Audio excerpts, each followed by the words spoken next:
Hello everyone. तो मुद्दा ये नहीं है कि सोनम वांगचुक अनशन पे हैं और धर्मेंद्र प्रधान को इस्तीफा दे देना चाहिए। सबसे बड़ा मुद्दा जो भी है वो है ई-20 का। एथेनॉल से जितनी गाड़ियाँ, मोटरसाइकिल, एक्टिवा, स्कूटी सारी खराब हो रही हैं, वो एक बहुत बड़ा मुद्दा है क्योंकि सरकार ने ये बुरी तरीके से एक आम आदमी पे थोप दिया है कि वो एथेनॉल ब्लेंडेड ई-20 वाला पेट्रोल खरीदे। लेकिन जनता चाहती है कि उसको एक सादा शुद्ध 100% पेट्रोल मिल जाना चाहिए। तो सरकार को इस तरीके से इसको थोपना मुझे लगता है कि कहीं न कहीं एक डेमोक्रेसी नेशन में गलत है।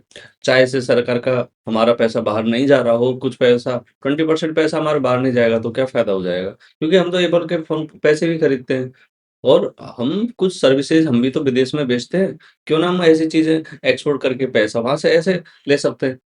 तो यदि हमें डेवलपमेंट करना है तो पहले हमें अपने देश के भ्रष्टाचार को रोक लो, वही बहुत बड़ी बात है। आगे जो बेसिक इंफ्रास्ट्रक्चर है पहले से रोड खराब है, वो गाड़ियाँ तो ऐसे ही टूटती हैं, उसके ऊपर से तुम एथेनॉल और लगा दो तो उसका इंजन भी खराब है। फिर इंसान तो हर 5 साल में ये गाड़ी खरीदता रहेगा, उसके ऊपर तो ये लायबिलिटी बढ़ती जाएगी।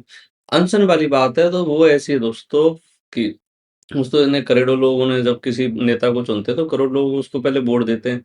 तो क्या आप सबसे पूछ रहे हो कि उसको हटा देना चाहिए, नहीं हटाना चाहिए? अरे स आप इंसान की माँग होनी चाहिए कि उस सिस्टम को सुधारा जाए। उसकी माँग करो कि भाई ऐसा रोबस्ट सिस्टम बनाओ कि पेपर लीक ना हो।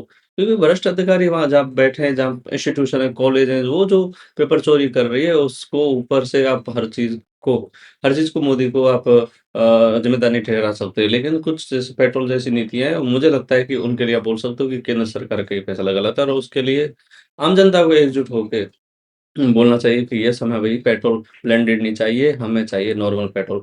वैसे तो ब्लेंडेड पेट्रोल कुछ देशों में बेचा भी जाता है, लेकिन वो उतना नहीं है, कहीं पे 10% मिलाया जाता है, उसमें कहीं और भी कम। बट बहुत लिमिटेड कंपनी है ऐसी, जैसे कि थाईलैंड और सिंगापुर या अमेरिका में शायद बेचा जाता है, यूरोपियन कंट्रीज़ की भी कुछ है। लेकिन हमारे यहाँ कुछ ज़्यादा ही ब्रांडेड हो गया है। तो मुझे लगता है कि ये बहुत ज़्यादा गलत है।